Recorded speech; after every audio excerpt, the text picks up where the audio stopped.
Te assenta, eu vou fazer mais uma oração. Pai, em nome de Jesus, nós te louvamos, ó Pai, pela tua palavra. Espírito Santo, nós te pedimos, toma o ambiente agora. Toma este ambiente por completo agora, Espírito Santo. Em nome de Jesus, que a palavra, Pai, seja compreendida a nível de cada coração. E que o inimigo não venha roubar a palavra nessa noite. E que a palavra seja guardada, Senhor, em cada íntimo agora. Assim nós oramos e entregamos tudo nas tuas mãos, Senhor. Amém e amém. Amém, amados? Aqui nesta carta, onde Paulo está falando aos Efésios, está falando à igreja de Éfeso. Paulo, ele conhece muito bem essa igreja, porque Paulo passou um tempo com essa igreja. E Paulo, ele começa ensinando essa igreja os seus deveres. Ele vai falando de diversas coisas, sobre o casamento, sobre honrar pai e mãe, os deveres entre os pais e os filhos. E ele vai falando acerca de cada detalhe. E eu me deparo no verso 10, Paulo vai falar sobre a armadura de Deus. Paulo dá uma instrução completa primeiro à igreja. Ele fala acerca de todos os níveis que a igreja precisa entender.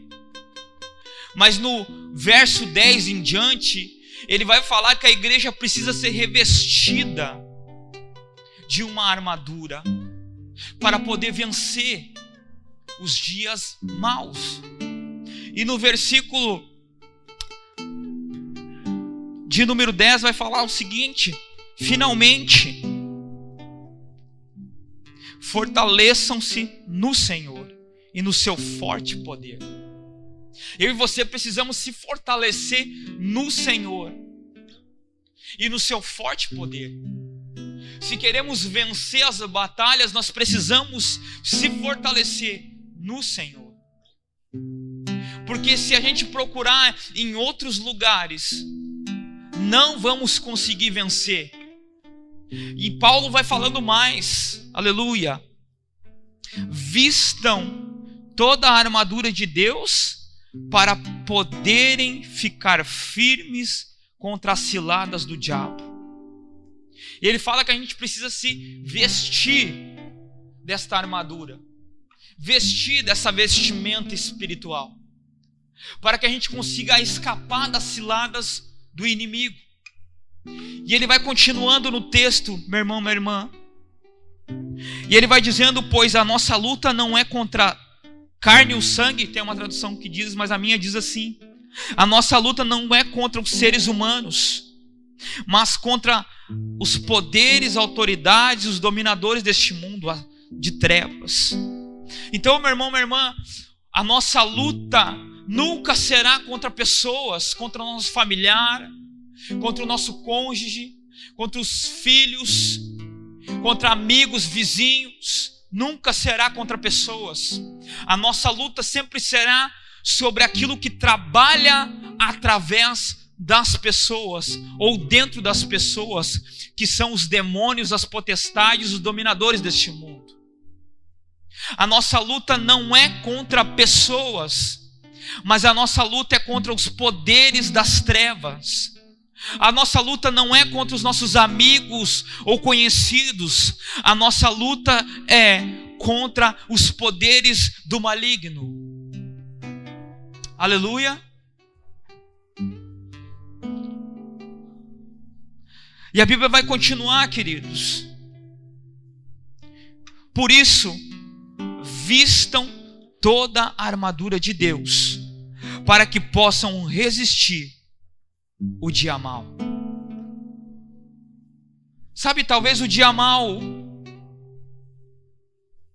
ele foi uma notícia ruim para você. Quem sabe o dia mau é aquele dia que você chega no seu emprego e o cara diz: tá batido teus 30. Quem sabe o dia mau é aquele dia que você perde alguém.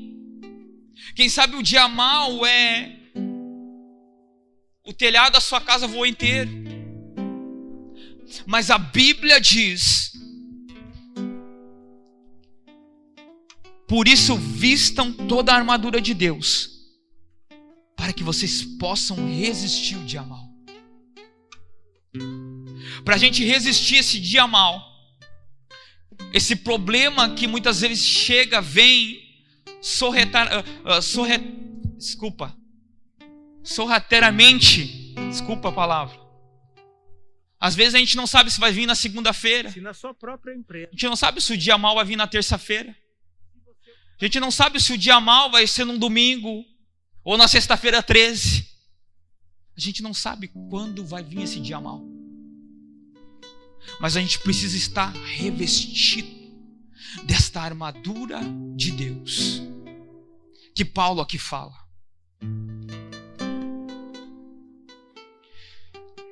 E ele fala mais: e permanecer inabaláveis depois de terem feito tudo. Então, depois que a gente está revestido, a gente precisa permanecer inabalável. Então, o que Paulo está dizendo ali? Que mesmo que você está revestido, você pode balançar. Mesmo que você está revestido com a armadura de Deus, você pode às vezes vacilar. Então ele está dando um conselho aqui. Depois de feito tudo isso, queridos, permaneçam inabaláveis.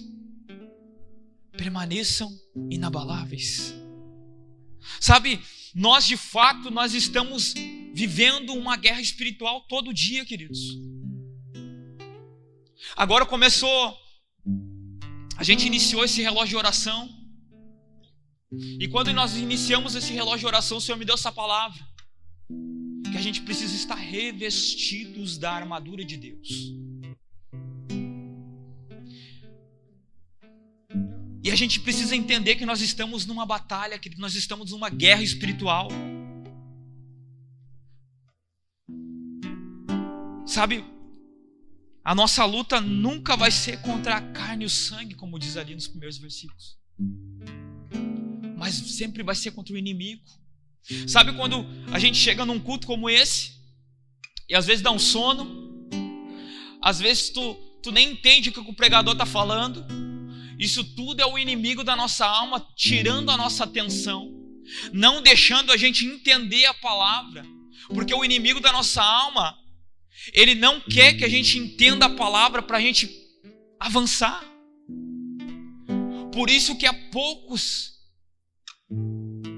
porque o inimigo tem derrubado as pessoas. O inimigo tem laçado as pessoas, tem acorrentado vidas. Por isso que a gente precisa estar orando uns pelos outros. Glória a Deus pela oração. Glória a Deus por esse relógio de oração. Eu creio que pelo poder da oração, pessoas vão ser destravadas nesse tempo. Pessoas vai ser quebrado correntes, cadeados espirituais. E famílias inteiras vão voltar para o ministério. Eu creio nisso. Mas a gente precisa crer, queridos. Acreditar. Não só da boca para fora. Muitas vezes a gente fala tanto, mas é da boca para fora. A gente precisa agir. Muitas vezes tentamos vencer do nosso jeito. Não use armas carnais para vencer batalhas espirituais. Nunca a gente vai conseguir vencer batalhas espirituais com coisas carnais. Nunca a gente vai conseguir vencer batalhas espirituais com o nosso braço humano, com o nosso jeitinho. Se não dá desse jeito, eu tento de outro. Não, querido, tu vai vencer com a oração. Batalha espiritual é vencido com oração. Batalha espiritual é vencido com clamor. Batalha espiritual é vencido com jejum. Batalha espiritual é vencido com o joelho na madrugada. Batalha espiritual é orar sem cessar. Só assim vencemos. E continuando no texto aqui, versículo 14. Assim mantenham-se firmes, cingindo-se com o cinto da verdade. Sabe,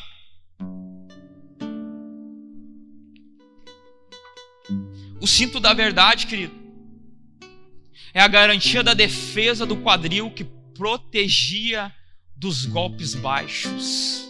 Olha que mistério. A maioria dos golpes baixos do inimigo é a mentira. E o contrário da mentira é a verdade. O inimigo, ele sempre vem com uma mentira. Ele vai lá, aplica uma mentira, até no meio da igreja. Por isso que às vezes as pessoas, se elas não estão revestidas, elas acreditam na mentira. Elas não procuram descobrir a verdade, mas elas querem andar na mentira. Por isso que a gente tem que estar revestido com o cinto da verdade, querido. A verdade e a mentira são opostas. Deus é a verdade e o inimigo é a mentira. Cingir significa cobrir-se com a verdade e abandonando a mentira. Olha que forte isso. Tem pessoas que preferem muito mais contar uma mentira ou acreditam na própria mentira do que andar na verdade. Porque a verdade muitas vezes ela dói. Às vezes tem gente que não tem coragem de dizer a verdade, né? E às vezes eles falam uma meia verdade, que é uma mentira. Então isso a gente tem que cuidar muito. O inimigo, ele é astuto. Ele lança ali seus sofismas na mente do ser humano e faz muitas vezes a gente acreditar numa mentira. O segundo ponto ali, a couraça da justiça. A couraça era feita de couro ou de metal, né? Ficava na parte peitoral e era colocado sobre o peito, o abdômen, para proteger o coração e outros órgãos vitais do soldado. O órgão que o inimigo mais ataca hoje é o coração. Hoje, o que mais o inimigo ele trabalha, ele tenta tirar o foco muitas vezes do ser humano, ele ataca o coração. E o coração onde estão os nossos sentimentos. E o inimigo ele está lá trabalhando de pouco a pouco para nos tirar muitas vezes do foco da presença, colocando outras coisas lá dentro. Mas se a gente estiver com o nosso coração blindado, guardado pela couraça da justiça, e a gente permanecer firme, a gente vence. Dentro do nosso coração tem que estar habitando Cristo. Não coisas desse mundo, mas Cristo. Cristo tem que estar entronizado dentro do nosso coração. Como diz em Apocalipse: eis que estou à porta e bato. Se tu abrir teu coração, eu entrarei e cearei com ele e ele comigo. Então Jesus ele tem que estar dentro do nosso coração, querido. Porque o inimigo ele é astuto em atacar as áreas mais profundas do nosso ser, tentando nos tirar, nos desmotivar, nos entristecer. E assim, quando ele entristece o coração de uma pessoa, ele desanima o coração de uma pessoa, é muito fácil a pessoa não voltar mais para os caminhos. Então, é um cuidado.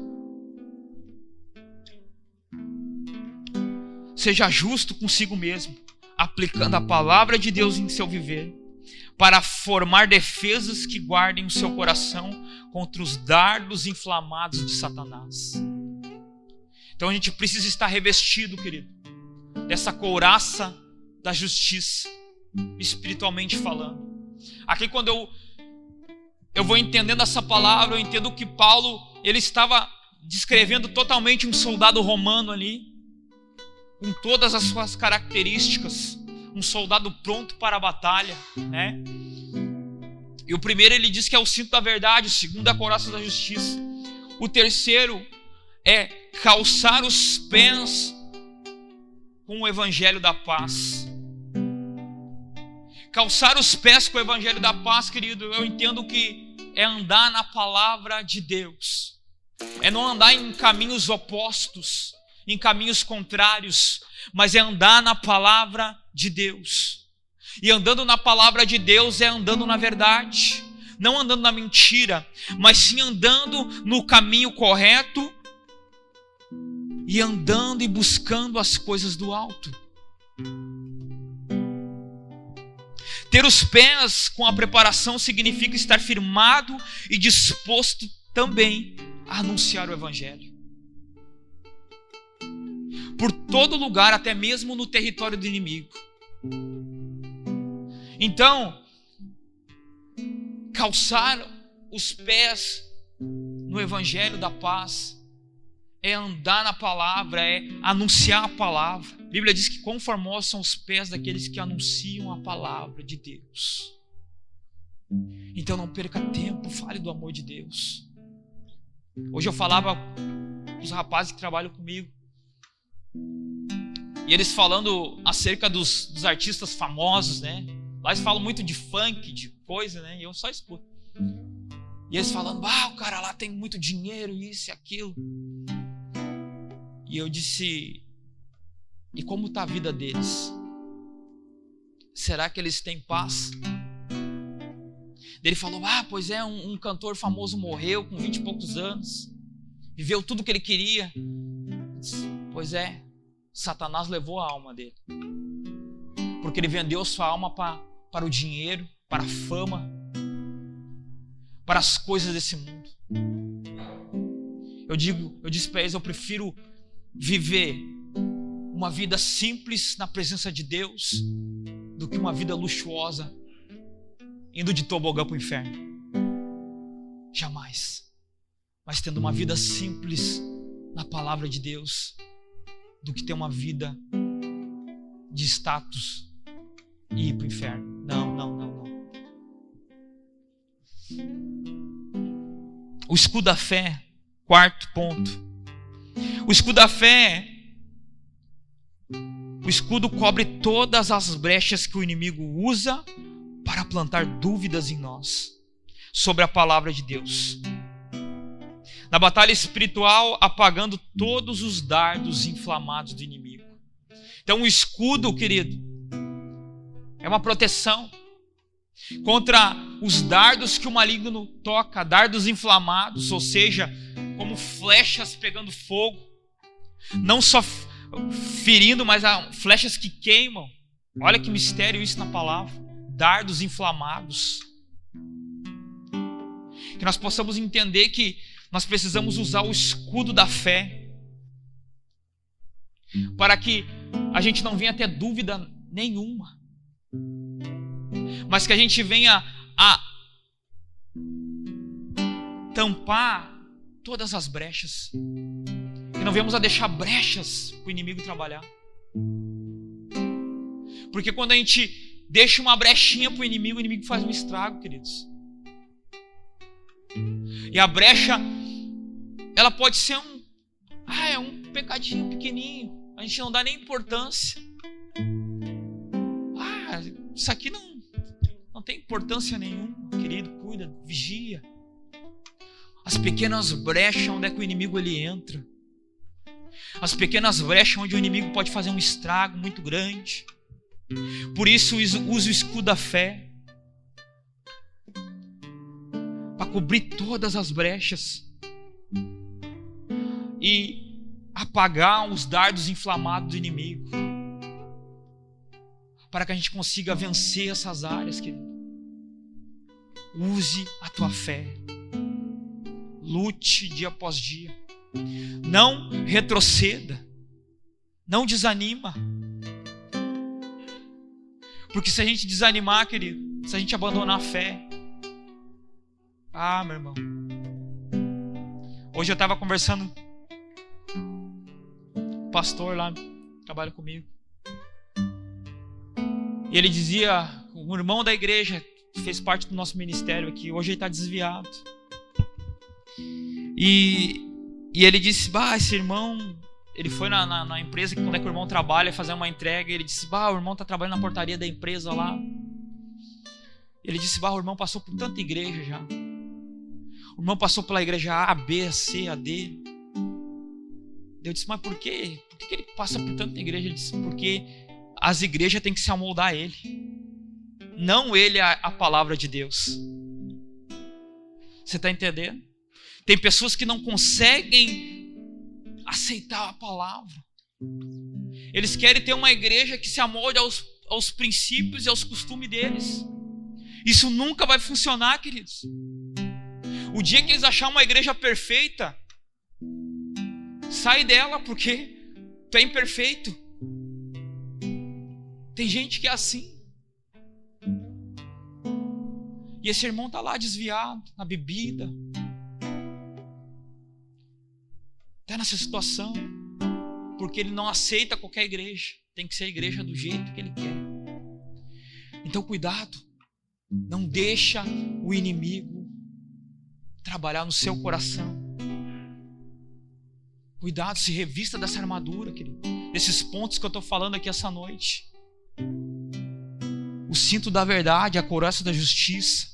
Calçar os pés na preparação do evangelho. Usar o escudo da fé. O quinto passo, o capacete da salvação. Tome o capacete da salvação. Guarde a sua mente das armadilhas do inimigo. Não se esqueça que Jesus pagou o preço por mim e por você, para que tivéssemos livre acesso, sendo assim salvos pela graça. Então tome o capacete da salvação e guarde a tua mente das armadilhas do inimigo. Guarde a tua mente. Cuidado daquilo que você tem assistido. Ei, você! O mundo quer ver. Cuidado aquilo que você tem ouvido. Se são músicas seculares, se são vídeos que não era para você assistir, cuidado. Filmes de terror. Não tenta nutrir tua mente com coisas erradas, querido. Porque o inimigo, ele procura pequenas brechas para entrar. E se eu e você darmos esse acesso ao inimigo, ele causa um estrago tão grande na nossa vida. Então use esse capacete da salvação na sua mente, entendendo que você foi salvo, entendendo que você foi revestido, entendendo que o Senhor já pagou o preço pela tua vida, entendendo que de amuletos, você não precisa mais buscar em outros lugares, mas sim buscar na presença de Deus. Entenda isso. Jesus já pagou o preço. Mas fuja dessas armadilhas, querido. O sexto passo: a espada do Espírito. A espada é a arma de ataque contra o inimigo de Deus. A maior arma é a espada. Através dela vencemos o nosso eu, as tentações, os obstáculos da vida, e a palavra que nos alimenta e nos encoraja a prosseguir. A palavra, ela tem cura, libertação, renovo, salvação e amor. Então a espada do Espírito é uma arma mais poderosa contra o inimigo, para vencer o nosso eu. Para vencer o nosso eu. É a palavra de Deus. A espada, queridos, é a palavra de Deus. A espada que corta. A Bíblia diz que é como se fosse uma espada de 2 gumes. Então a espada é a arma de ataque contra o inimigo. Se você andar na palavra, querido, se você andar inculcando a Bíblia, você vai vencer todas as áreas. Em todas as áreas você vai vencer. Se você inculcar e colocar a palavra de Deus em prática, você vai vencer o seu eu. Porque o nosso maior inimigo somos nós mesmos. Não é os nossos vizinhos, não é o nosso próximo, é nós mesmos. O nosso maior inimigo somos nós. Mas se você quiser vencer esses obstáculos, você tem que meditar na palavra, você precisa comer a palavra. Você precisa meditar nela de dia e de noite. E se você quer prosseguir, ter cura interior, se libertar, se renovar, ter salvação, é na palavra. É a palavra de Deus, é a Bíblia, é o Evangelho. Não é um evangelho qualquer, mas é a palavra de Deus. O evangelho é o poder de Deus, queridos. É essa espada que corta, que dissipa. É a palavra de Deus. A palavra que dá renovo. Sabe, hoje eu conversava, e muitas vezes a gente não entende o que é liberdade. Às vezes a juventude diz, eu sou livre porque eu posso ir em qualquer lugar, eu posso fazer qualquer coisa porque eu sou livre. Mas muitas vezes ele não entende o que é liberdade. Às vezes acha que liberdade é tomar uma cerveja. Às vezes acha que liberdade é fumar um cigarro. Acha que liberdade é namorar com uma hoje e outra amanhã. Eles acham que liberdade é qualquer coisa. Não, é um engano. Quando eles acham que isso é liberdade, isso é prisão. Porque quando eles vão achando que é liberdade, o vício é uma cadeia espiritual. A vida de fornicação é uma cadeia espiritual. O vício de masturbação, de olhar, assistir pornografia ou de tantas outras coisas, é uma cadeia espiritual. Então, por isso nós precisamos ser revestidos desta armadura para vencer, queridos. Porque sem uma armadura espiritual não vencemos. Se você não se revestir desta armadura, você não vence. Sabe o que abre o cofre que está essa armadura? A chave que abre esse cofre é a oração. A oração que abre esse cofre que tem essa armadura. Porque dia após dia que você estiver orando e buscando a Deus, na palavra e na oração, aleluia, você vai ser revestido desta palavra. Você vai ser revestido dessa armadura. E essa armadura, ela começa a brotar em você. Essa armadura, ela começa a dar sinais em você. Essa armadura, ela começa a fluir em você. Não é uma armadura de qualquer jeito. Sabe, uma coisa que o Espírito Santo me deu, uma frase que ele me deu eu trabalhando. Ele disse, filho, a armadura não é fantasia. A armadura é revestimento de poder. Não trata a armadura de Deus como se fosse uma fantasia. A armadura de Deus, ela é um revestimento de poder. Aleluia. Entenda isso no teu coração. Eu estou sentindo uma graça de Deus aqui. Aleluia. Sabe, Naamã era um homem muito importante, querido. Naamã era um oficial. Ele tinha homens, ele tinha um batalhão ao seu dispor. Naamã, meu irmão, minha irmã, ele usava uma armadura. Mas por baixo da armadura existia uma lepra. Não adianta nós querer se revestir da armadura de Deus se o nosso coração estiver leproso. A gente precisa primeiro tratar as áreas. A gente precisa dia após dia se humilhar, ter frutos de arrependimento e buscar Deus de maneira excelente. Muitas vezes a gente brinca com Deus. A gente brinca com as coisas de Deus. Esses dias o irmão falava para mim, Senhor, vem com a tua glória nesse lugar. E o Espírito Santo falou com ele, se eu descer com a minha glória nesse lugar, vocês não resistem.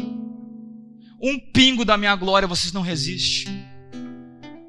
E ele trouxe a mente daquele irmão quando Moisés pediu para ver o Senhor. E como cantamos a canção, irmão Bruno, na fenda da rocha, foi Moisés? Teve que ficar atrás da fenda da rocha. E quando o Senhor passou, você vai me ver só pelas costas, o rosto dele brilhava. Ele teve que cobrir o rosto com véu, porque ele viu só as costas, só um pouquinho. 99% eu creio que era das pessoas só uma vão beiradinha. nesses exatos momentos. Se eu sei que 99% E muitas das vezes a pessoas gente vão não pular esse entende. A gente brinca com as coisas de Deus. Quer revestimento? Eu quero o revestimento do Senhor. Eu quero todas essas áreas na minha vida completas. O cinto da verdade, a couraça da justiça, o escudo da fé, a espada do Espírito, o capacete da salvação e os pés na preparação do Evangelho. Eu quero cada item dessa armadura na minha vida. Mas para isso eu preciso buscar Deus. Para isso eu preciso me humilhar na presença dEle. Eu preciso chorar na presença dEle. Para isso eu preciso buscar de fato, de verdade, buscar a presença dEle, sem desanimar. Cumprir o propósito do relógio de oração. Não abandonar no meio. Muitas vezes tem gente que nem um nome botou no relógio. Às vezes, não consigo orar 1 hora, mas ora 10 minutos. Lavando a louça, ora. Busca Deus, queridos. Não adianta a gente vir na igreja se a gente não quer buscar Deus. A gente está perdendo tempo. E o que me deixa mais triste é perder tempo. Busca Deus. Às vezes é tão difícil, é um peso a gente trazer uma palavra às vezes. É um peso, queridos. Vocês não sabem, não têm noção. A gente busca, Senhor, dá uma palavra. Senhor, move. Senhor, move com a tua igreja, Senhor. Transforma os corações. E às vezes é um peso sobre nós. A gente precisa buscar Deus, queridos. Se revestir dessa armadura. Orar.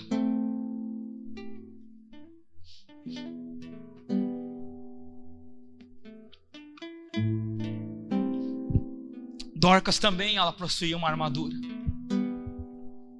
Sabe que a armadura era essa, queridos? O seu caráter. O seu caráter e o seu coração. O povo protegia ela. A armadura de Dorcas era o povo que a protegia, o povo que a abraçava. Era uma mulher que tinha obras. Depois, quando ela morre, ela falece ali. Diz que muitas pessoas ficaram tristes, chamaram Pedro para ressuscitar ela. Quão grande era o amor daquela comunidade por ela. O nosso caráter, querido. O nosso caráter. Ele precisa ser um caráter forjado em Deus. Amor, nobreza, caridade, cuidado, dignidade. A gente precisa ter essas coisas. Não somente viver uma vida comum. Não. A gente não é comum. Nós somos filhos e filhas de Deus. Você não é comum. Você não é comum. Depois que tu aceita Jesus Cristo como Senhor e Salvador da tua vida, você não é mais comum. Depois que tu desce as águas no batismo, você não é mais comum. Você tem um selo marcado na tua alma. Você não é mais comum, querido. Você foi chamado para um propósito. Você foi chamado para coisas grandes. Como alguns cultos atrás a gente falava sobre o reino de Deus. O reino de Deus está dentro de nós. O governo está dentro de nós. Sabe Adão? Adão, ele foi dado uma autoridade sobrenatural nas mãos daquele homem. Como é que você acha que ele deu o nome aos peixes? Adão desceu lá no fundo das águas. Como é que você acha que ele deu o nome às aves do céu, querido? Eu creio que ele chamava as aves vinham. Todos os animais vinham na presença dele porque ele tinha autoridade. Mas o pecado roubou a autoridade de Adão. O pecado tirou aquilo que Deus deu. Houve uma separação. Por isso, quer ter revestimento, busque a Deus. Quer ter autoridade, busca a Deus. Não deixe o pecado tirar a autoridade de você. Não deixe o pecado roubar isso de você. Homens, nós somos o sacerdote da nossa casa. Nós somos o sacerdote da nossa casa. Não deixe o inimigo cirandar lá, não. Não deixe o diabo cirandar na tua casa, não. Você tem autoridade para mandar o mal embora. Amém?